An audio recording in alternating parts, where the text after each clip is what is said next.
Hello, everyone, and welcome to another episode of Cop Talk. I'm Kevin Schroeder, your host, and I'm here with my co-host, the Captain. The Captain. The Captain is here, and we have a surprise. We have two guests, and they're quite interesting fellows, and you'll hear from them.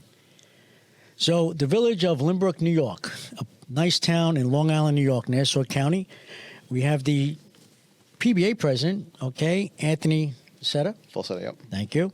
And also, Chief of Police, Brian Palladino. Welcome, guys. Thank you very much. How you doing? Good. Pleasure to be here. So, Chief, I know you're the Chief, but we're going to start with the PBA President. Please do. Okay? He was the one who was invited. The surprise guest. So, Anthony, give our audience your background, where you grew up, when you came on the job, etc.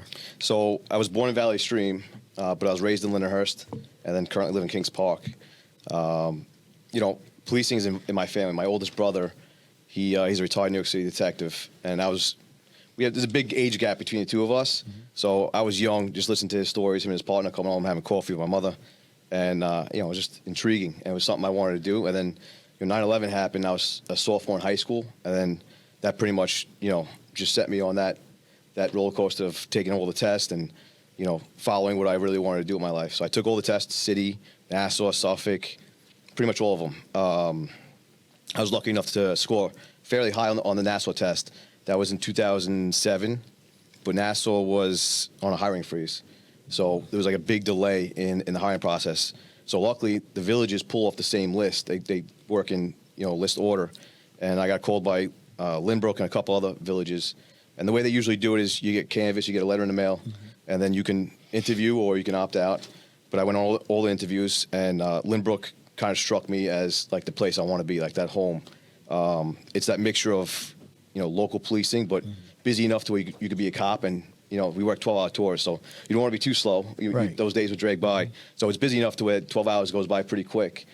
So I got hired in 2013, went to the Nassau Police Academy, graduated, and just worked my way up through the ranks. I got promoted to sergeant, and then now as lieutenant. And then, fairly quick in my career, I got appointed to the PBA board due to a vacancy, and I was appointed to treasurer. Then I ran and got elected as treasurer, and then same thing. I slowly went up the rank, and currently the president of the PBA as a lieutenant, which is not, not something that's fairly common. But in small village police departments, we represent everyone from cop all the way up to the inspector of police. So in 11 years, you rose from cop to the rank of lieutenant. Yeah, it's Is it civil service test or civil service? The promotional exams. Yes. Yeah, civil service test. The villages you work off of the state promotional exams. Okay. And so it's a little different than Nassau counties or Suffolk County or the NYPD.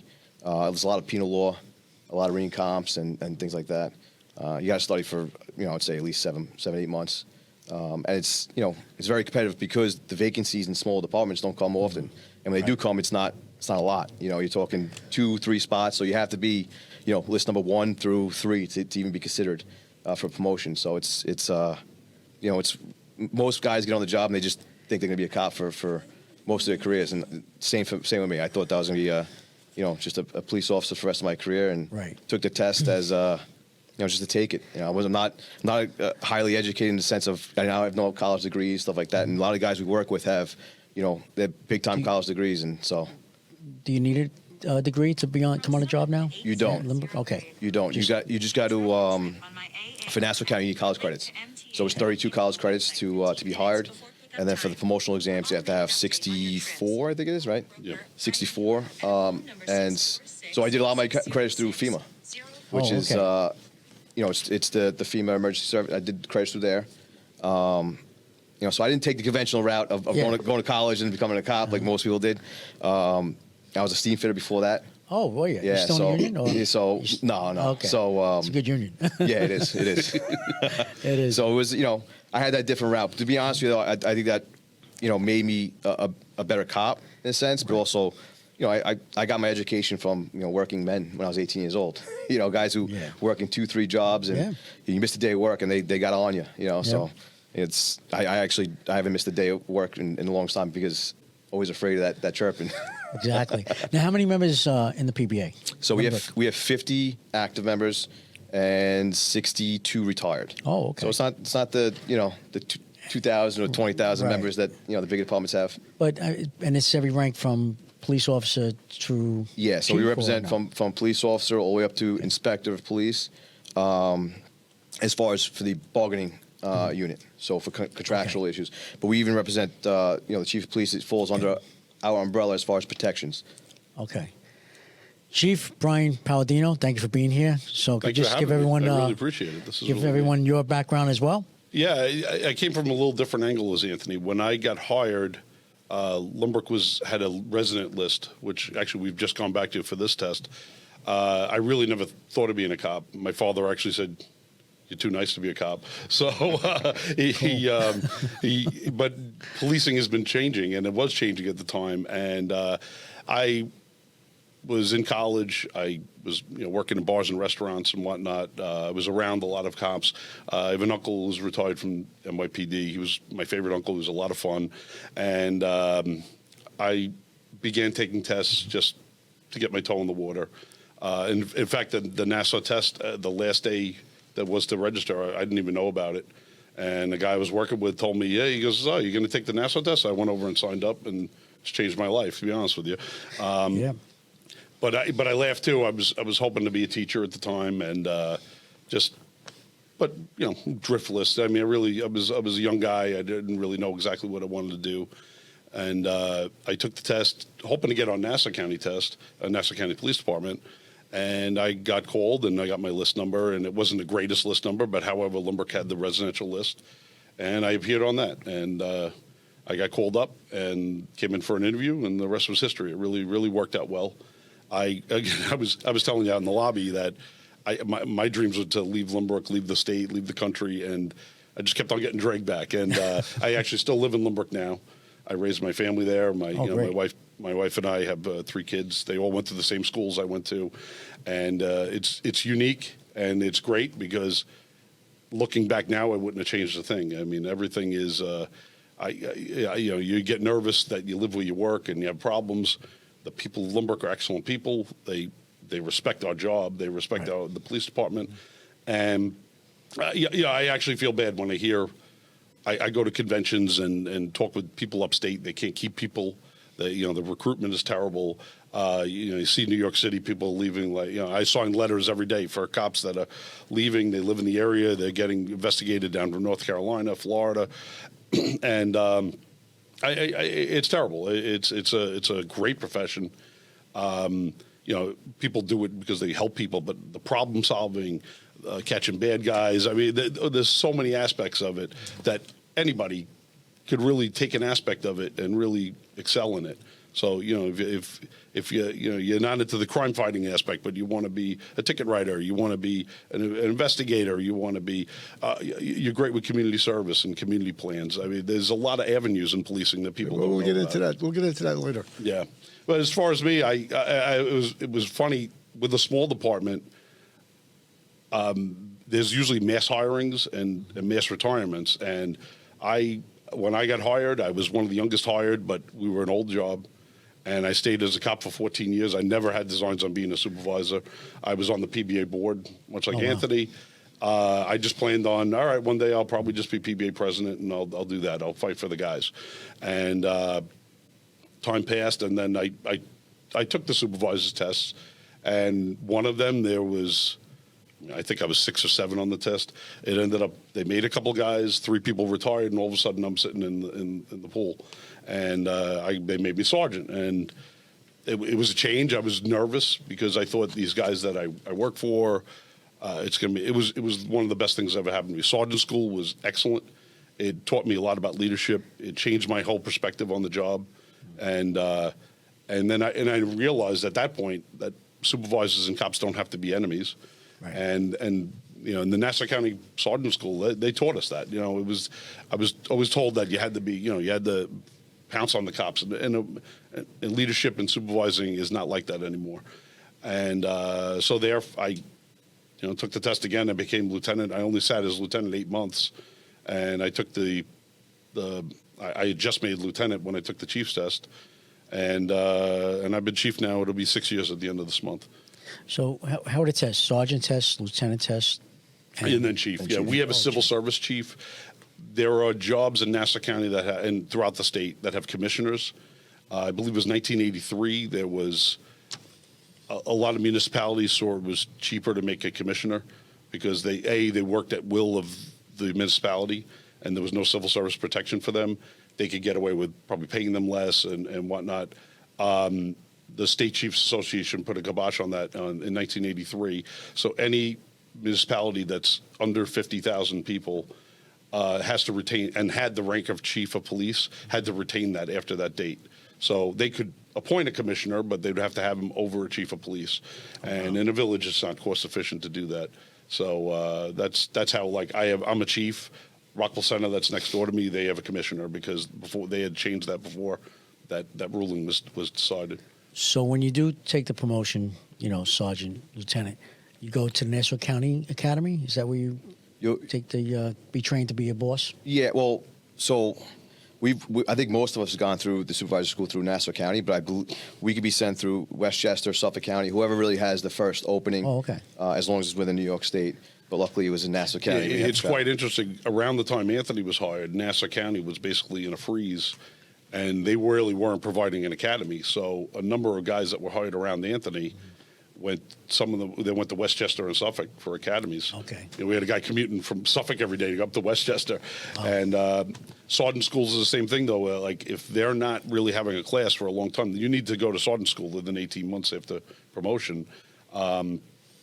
And they're not having them around. We sort of jump on Nassau and West Suffolk and Westchester. However, Nassau's really, with their new training academy, they're really brought their academy standards up, and everything is really above board.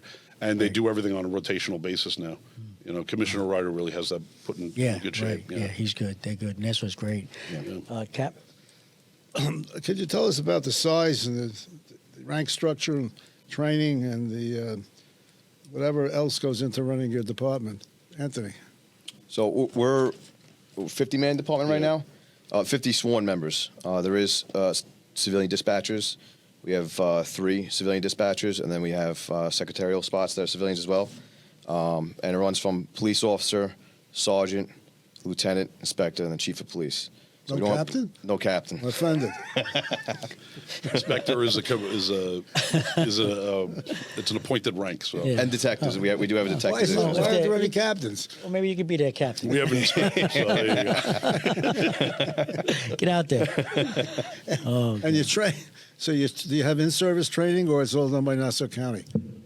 The department provides in-service training, as well as they'll send us any training available in New York State. So if stuff pops up, the chief will send guys to Suffolk County. We've gone to Suffolk County Police Academy for laser training, or just highway guys go for the scales school. So we utilize any training in New York State. We try to keep it as local as possible.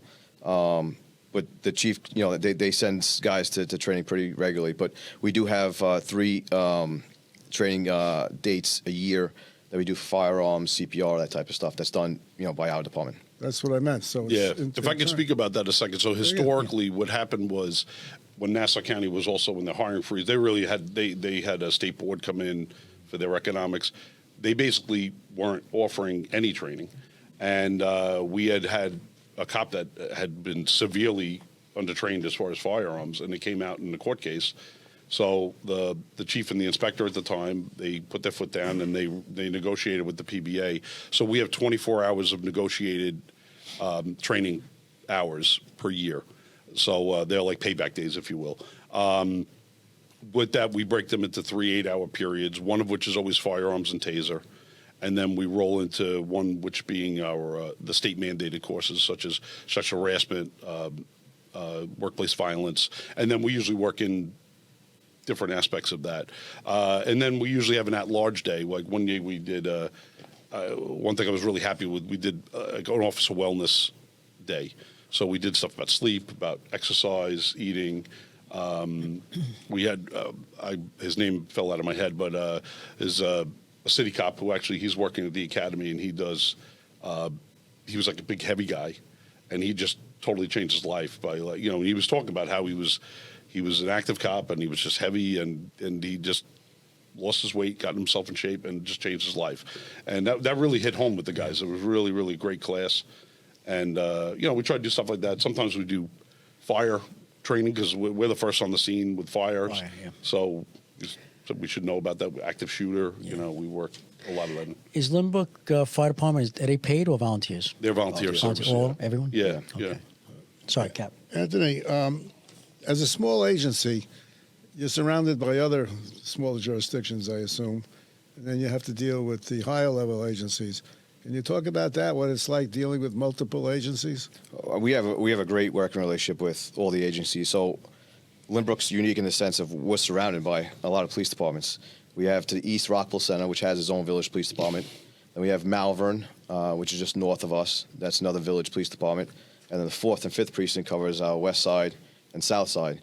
So all the patrol cars we operate on Nassau County's police radios. So we scan all the different frequencies. So when stuff's coming in, going out, we know of everything going around.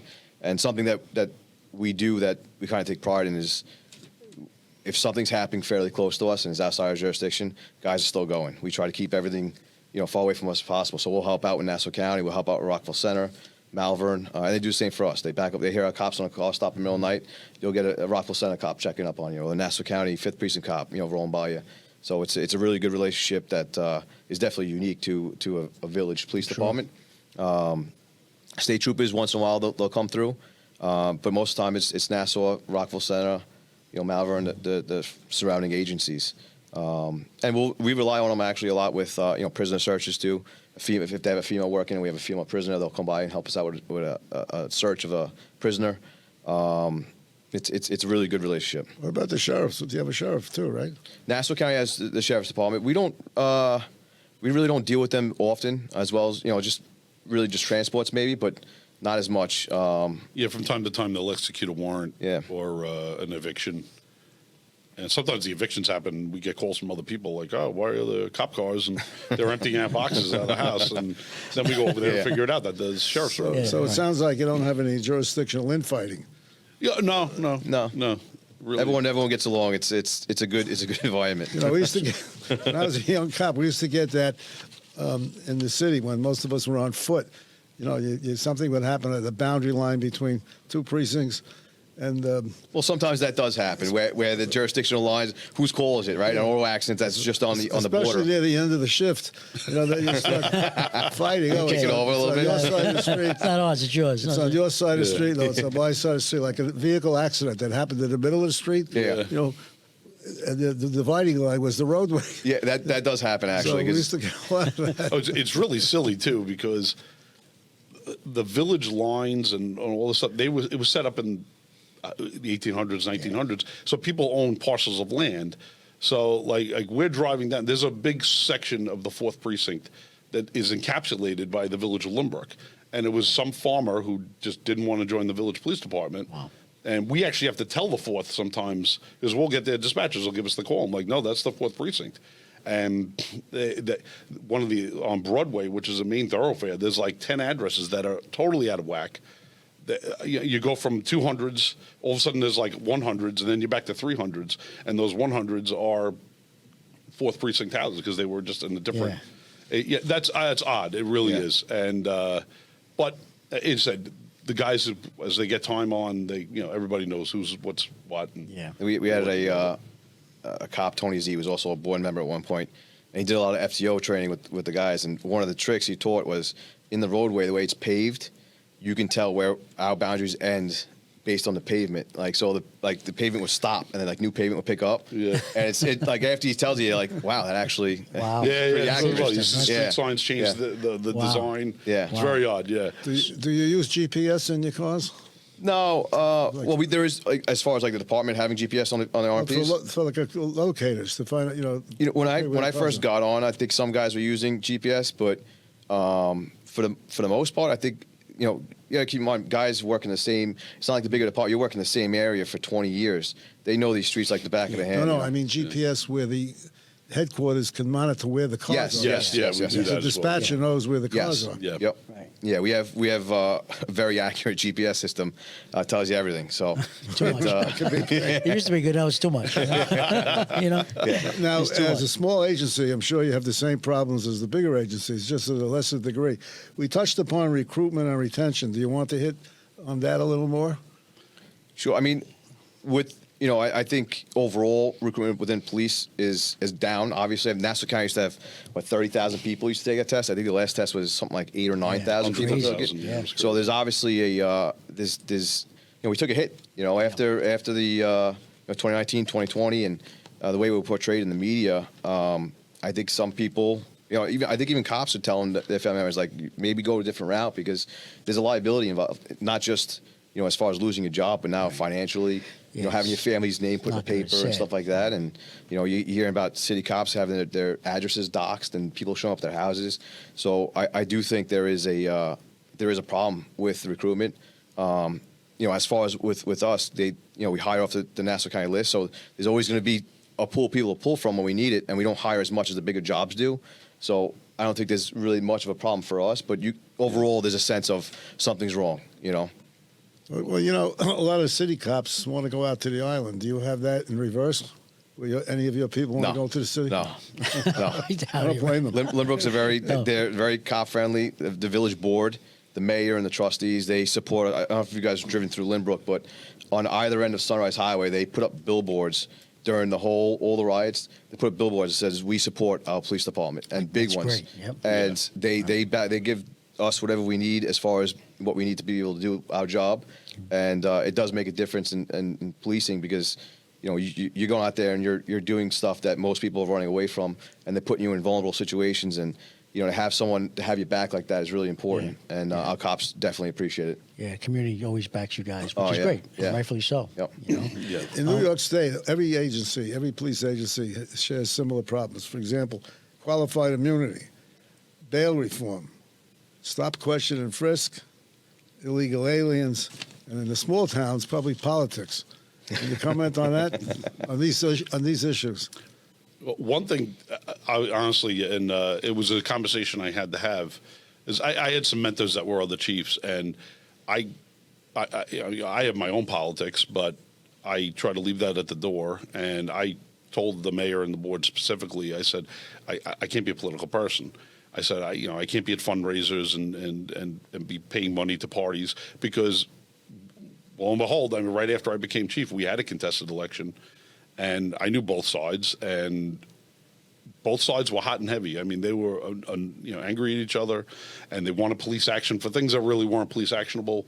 And I had to sit there and talk them off a ledge and say, and be fair. And as I said, I know both sides, and yes, one side was in my head was who I wanted, but I had to play both, and be fair about it. And that's where overall, yeah, it could get sticky. And there are some places, thank God, that our mayor and board have never put me in a spot. They don't put our cops in the spot where, they understand that, they're residents too, and they have to play by the rules, and things happen. The trustee get a parking ticket the other day. That's life. Don't park illegally. Then that's it. Well, you may recall some years ago, the head of the Nassau County Police Department, whose name I won't mention, but who I worked with, did something for one of the politicians. Took a guy off a bus or something like that. Yeah, and he got canned. Do you remember that case? Yeah, exactly. That's a clear case of political interference. Yeah. And you know what? And there's different ways to handle things. It's just like if you just if you go about it the right way, the cover up is always worse than the crime. And it's like, okay, this happened. We'll work it out. As you can see with our justice system, is very liberal right now. So, a lot of people, especially good people, are very upset about, bad things happening to them. And it works out in the end a lot of times. And that's what you have to tell these people.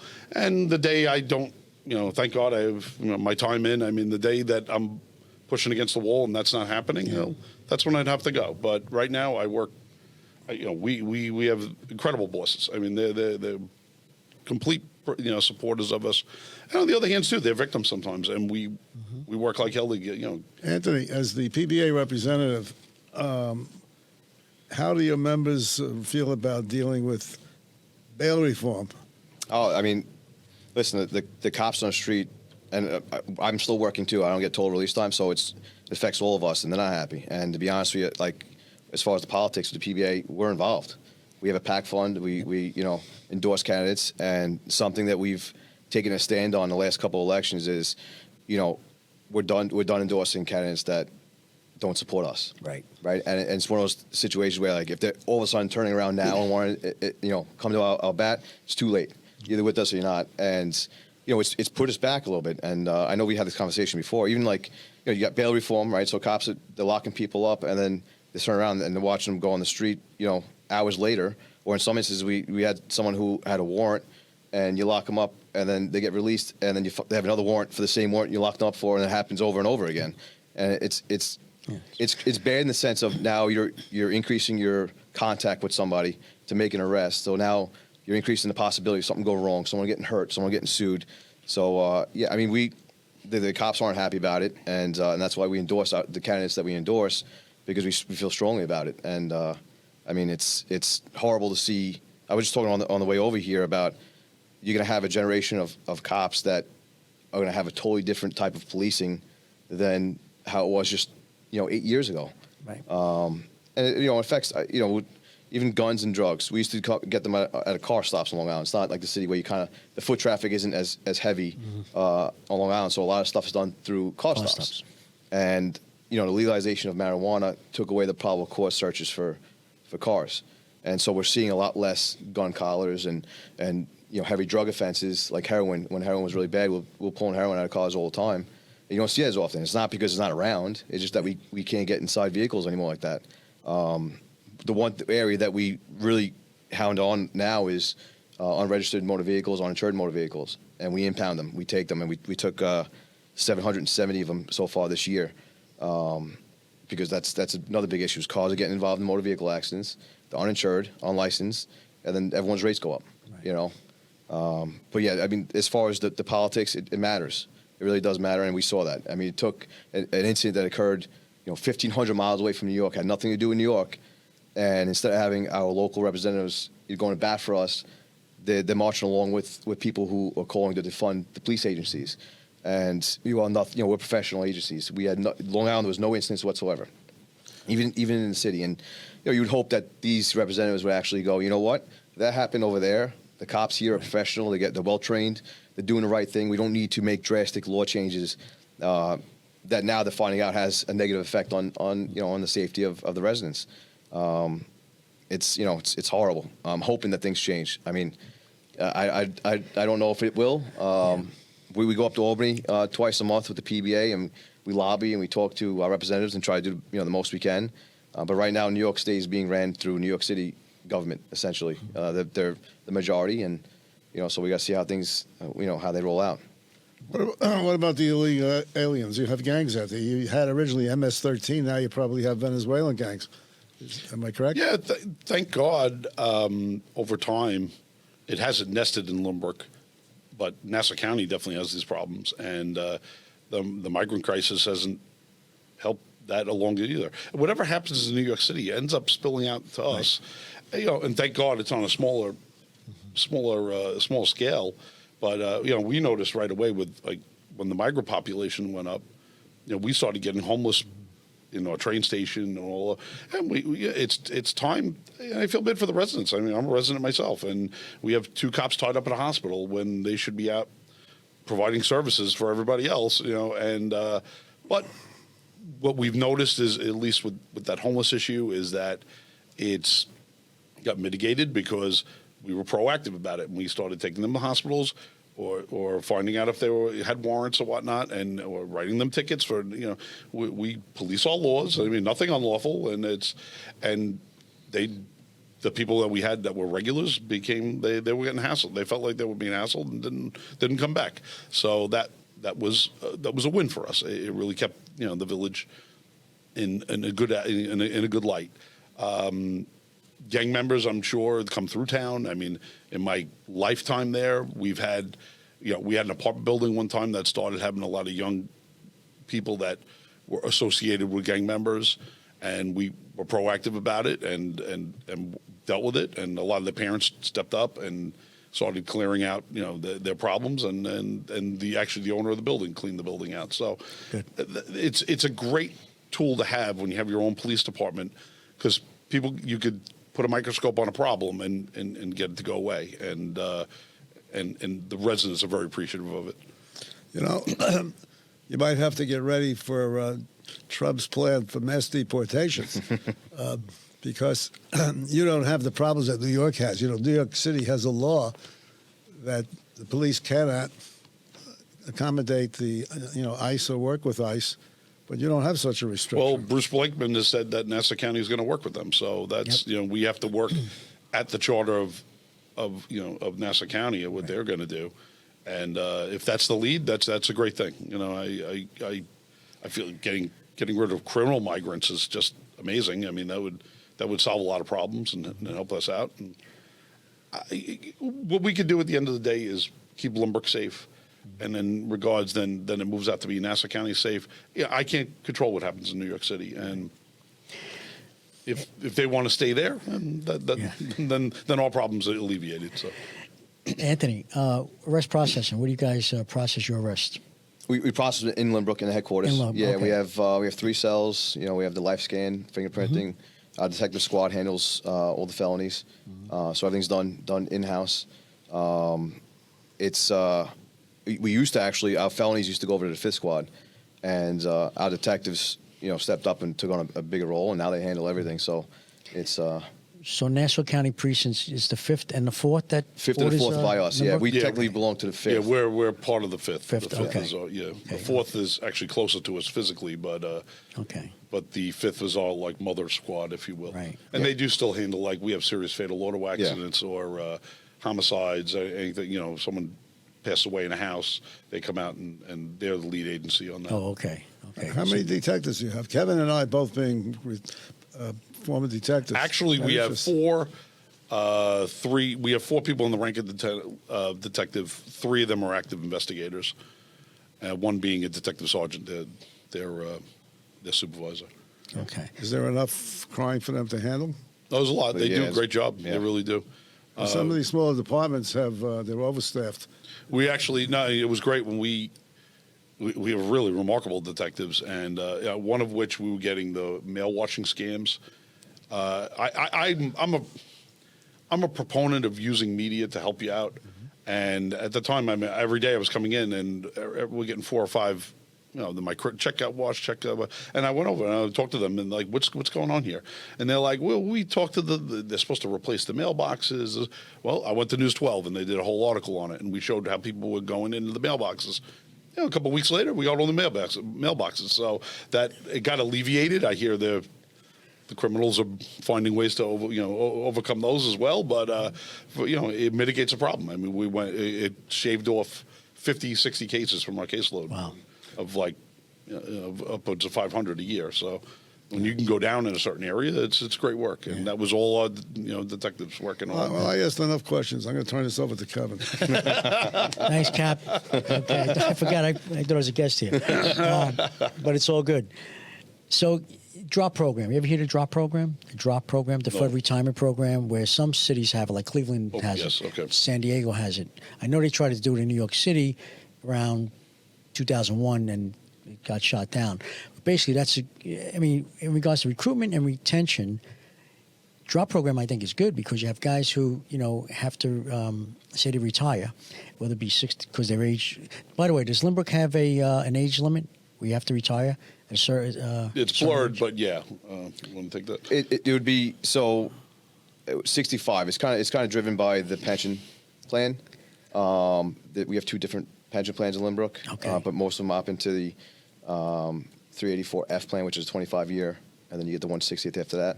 And that says you're supposed to be done by 62. So when you hit the age of 62, you stop gaining benefits from that pension plan. However, they don't force you to retire, so you can stay to 65. But then when you retire, you get put into the mother plan, which is 375I, which, so you're not really gaining any benefit. To stay past 62, you're not gaining any additional benefits from it. So with the drop program is whether you do your 20 years and you can get out, or you're in New York City, say you're 63 years old, you have to go. Mandatory retirement, 63 in New York City. The fire department 65. For some reason, PD is still 63, even though we're all living, thank God, many years later. Yeah, that's great. But with that said, so the drop program, you retire at say 63, they freeze your pension, okay? You can't, pension's done. It is what it is. However, you get hired back with the NYPD, and you get a same salary, and you get overtime, same everything, but it's not pensionable. And so you have your second job. That's what you get. And when you retire from there, say 3 years or 5 year plan, I think it's a 3 and a 5 year contract you sign. Then you're done, and then they give you, your pension for the rest of your life. But that's one way of keeping experienced police officers and bosses and detectives, and also keeping the manpower up. The retention. Yeah.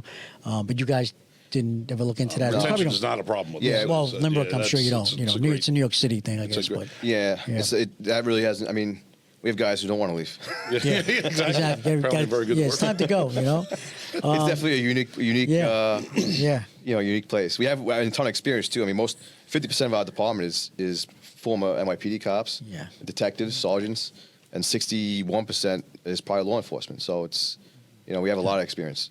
What's your opinion, Cap, on a drop program? I think it's a great program. I would do it if they would want me even at my He'd want to age. come back for sure. You guys hire him because I know he's dying to come back and as a break captain. balls as a I want captain. to come back as a Absolutely. captain in Good Lynbrook. I have a retired lieutenant who wants to write parking tickets for us. So he'll come back. And I'm like, Cap, you were every rank I think there was on the police department, right, except for chief. So what rank, if you could come back to the NYPD or go to Lynbrook, what rank would you like to be? Well, which one, Lynbrook or PD? Let's go NYPD. NYPD, I'd like to come back as a chief. Chief of what? A chief. Like Just a 2 stars. chief. Chief of pencils, chief of what? How about Lynbrook? Lynbrook, I'd want to go back as a captain. They don't have a captain, and There you I'll go. make history. There you go. there you go. First captain, absolutely. That's good stuff. So Anthony, 9/11, you were still in high school. Yeah. Okay. Chief, you're on the job in 9/11. Yeah, it was actually, Okay. I remember that day. I was working a day Let's talk tour. about that day. What were you doing that day? I was working a day tour. It was actually my last day, and I was going on vacation because I was getting married. And I remember Chris McCarthy, basically squad partners together, drove up with his coffee, and he goes, "A plane hit the World Trade Center." I'm like, get out of here, really? So we were sitting there listening to this, and then I lived in town. I was actually, my mother still lived in town at the time. And with that, the second plane hit. And we were like, wow, this is crazy. So we went to my mother's house and started watching what was going on. And then as we got there, the Pentagon got hit and it unfolded. And, then at that point, it was a terrorist attack. I didn't have children at the time. I was getting married soon. And that day I got off, we were still doing 8-hour tours at the time. So I got off at 4:00 and they had Nassau buses they were actually, what I found out later, they were going into the city to bring people home. I got on one of them, and I went into Manhattan that night. People in Lynbrook were excellent. They started food drive, water drive, all that stuff. And the next day, the Nassau County put out a call, anybody who wanted to come in. I went and I directed traffic by St. Vincent's Hospital. And it was 4 of us went in from the village. And we were, doing our part down there the best we could do.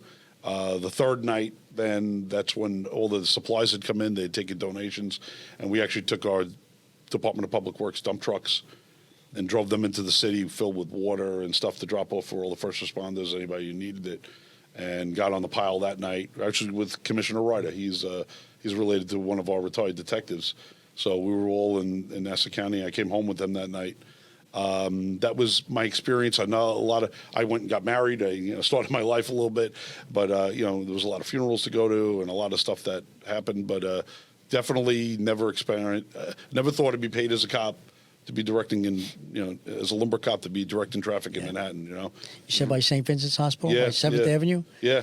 Those are condos now. Yeah. No, it's not even a hospital anymore. Yeah. And it was so sad. So many people thought they were going to be survivors, thought they were going to be something, Right. and there were people waiting there, hoping that their loved one would be in the hospital, and a handful of people got out. Yep. I mean, Yep. and it was just amazing to me. Just like you got down to ground zero, and there wasn't a desk. Everything was pulverized. I mean, other than the steel from the building, everything was pulverized. It's so surreal, nothing you'd ever think. Yeah. Chief, you with the 9/11 program, Mount Sinai. I am not. Why not? The way I looked at it, I'm very blessed with good health. I've been very healthy, and I looked at not wanting to take from a fund that went for people who were really sick. But You still should go for your checkups. You could be, be a part of the program and not with a Yes, I've handout. been told many, basically, many times Because I God should. forbid, because God forbid Yeah. you did get sick. God forbid. At least take your family be taken care of. Yeah, And yeah. that's what it's all about. What about you, Tony, with PBA? Have you passed that on to your Yes. members? So yeah, we do have members who are the members that went down. They are a part of the program. They're in the program? Yeah. Yeah, it's. I highly recommend it. It's not too late. Just you go once a year for a checkup. I mean, God forbid, at the very least, your family would be. Yeah, I actually squared did a away. witness And- statement when I was in that first night. There were 2 Rockville Center cops. I mean, I was young and I was just on the job. And I remember they grabbed me, they're like, "Hey, come with us," And I felt that first night we sat in Stuyvesant High School was like helpless. They had, there was no plan. I mean, that's never happened before, and Right. they were doing the best they could. Right. And a lot of the city command structure was taken out even. And I've since done witness statements for those 2 guys, and one of which has been diagnosed with cancer. Yeah, And yeah, so yes, I And should not only that take too, it up. God forbid you got sick. I know we have great benefits. I'm sure you got your benefits are great as well through the union. But sometimes the benefits doesn't really cover all the cost of the prescriptions you may need for maybe the illness you have. Yeah, that's so true. they would take care of that. But I strongly recommend, and I'm going to make sure you get some. Okay, we'll do. Absolutely. Cap? Yeah, well, that's a big thing. You talked about you came in and you directed traffic. I can recall I was down there. I saw cops from the Midwest. In fact, there's a story of a couple of cops from the Midwest state. I forgot which one. Without permission, they jumped into a police car, and they drove all the way, lights and sirens, through various states. And each state they passed through, they were waved on by the state police, and they came and they just found a place to stay. It was just marvelous incredible. how That's great. what a response. You saw cops from Chicago directing traffic on Canal Street. It was really something. Anthony, I read somewhere online that the PBA, Lynbrook PBA, donated a communication board. Yes. Tell us about that. Yeah, sure. We there was the local PTA had this idea of wanting to put these boards up in the parks, and they wanted to get them in each park within Lynbrook, and it was something I never even thought about before. There are kids that have a difficult time communicating, and so their idea was that they could use these boards to at least communicate at the park with their loved ones or even other children, and they're expensive. We couldn't believe how expensive they were. And so they were trying to raise funds by selling T-shirts and stuff like that. And so one of our other members brought it up to us and was like, "This would be a good idea to maybe help raise funds for them." So I got together with the board and we're like, let's just buy the first board and stick it in the elementary school. And they're like $3,500, and they go into the park and they could point out different pictures mean different things for them.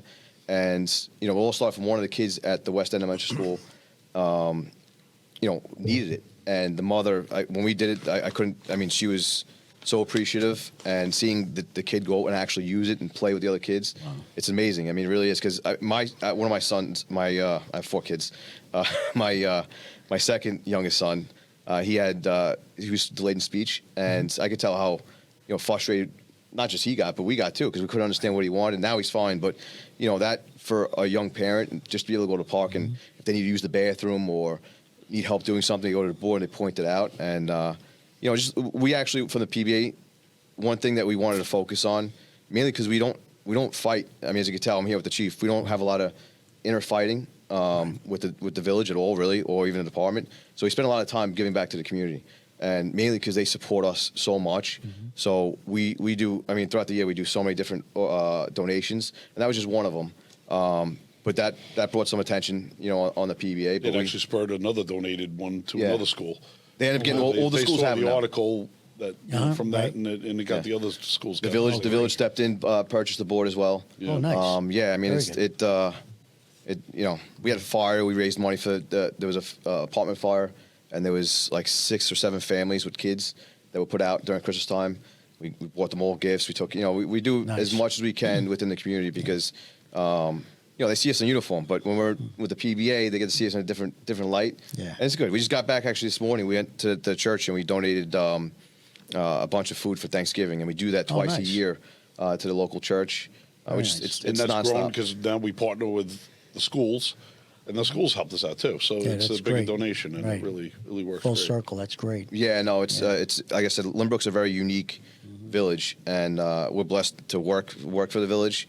But more importantly, the residents, like they support us, they come in, they bring up during holidays, they want to drop off food. Like it makes us feel bad for what's going on in the city, because I know my brother was a city detective, and those guys they're going to work every day and they're not getting that type of reception. And although I do believe majority of the people support the police, but it's not enough of that type of stuff that a lot of cops receive. So we're blessed in that way. That's great. Good work. Thank you. Cap? Well, we covered quite a few subjects. Very interesting. Before we conclude, is there anything else you'd like to The captain, say? excuse me, captain wants to know, when does the Lynbrook PBA cards come out? Because he wants one. Soon. We'll drop them off. Another But question. he wants one that says captain on it, not PBA. Is Lynbrook considered an affluent community? I would say we're middle class. My wife actually works for the school district, and they gave him a pep talk this year. It's a very mixed community.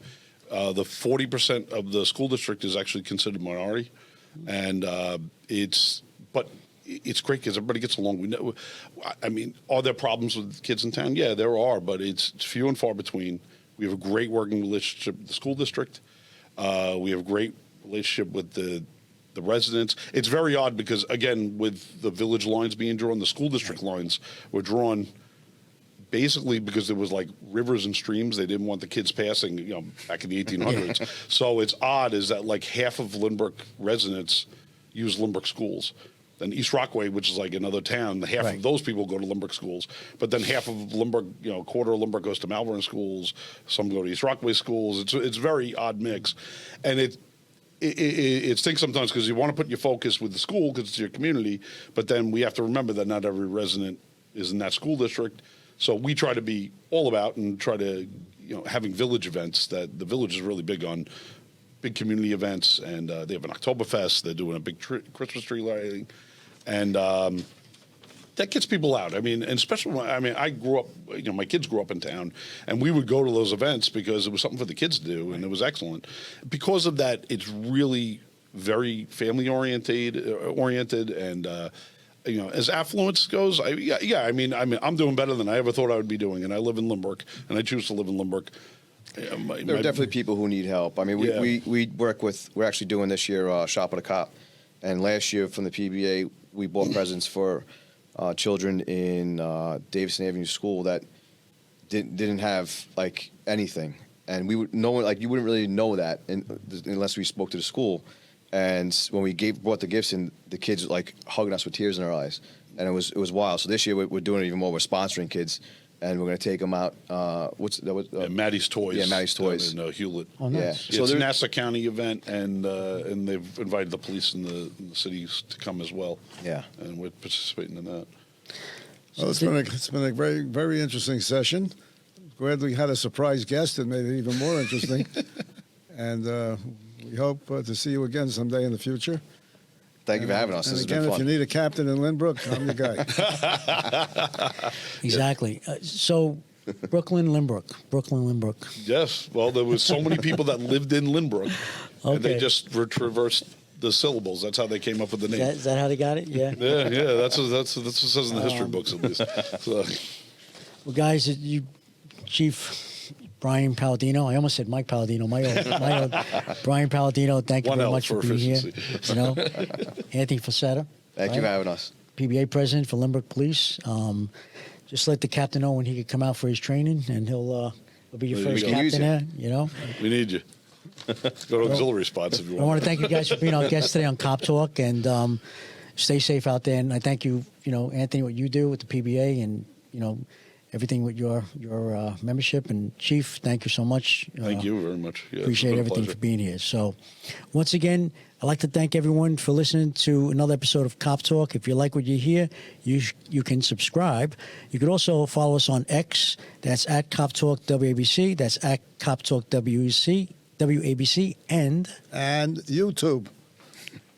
Captain likes to I always forget YouTube. Social media. Thank you, Cap. On YouTube, So, you can actually see us. until next Oh, time. boy. Exactly. That's not good. Until next time, I'd like to thank everyone, and God bless you, God bless America, and God bless law enforcement throughout the world. Thank you. And happy Thanksgiving to everyone, because the Happy show will be Thanksgiving. out Happy Thanksgiving. by Thanksgiving. So happy Thanksgiving to you and your families. Make it a safe one. God bless. Thank you. Thank you.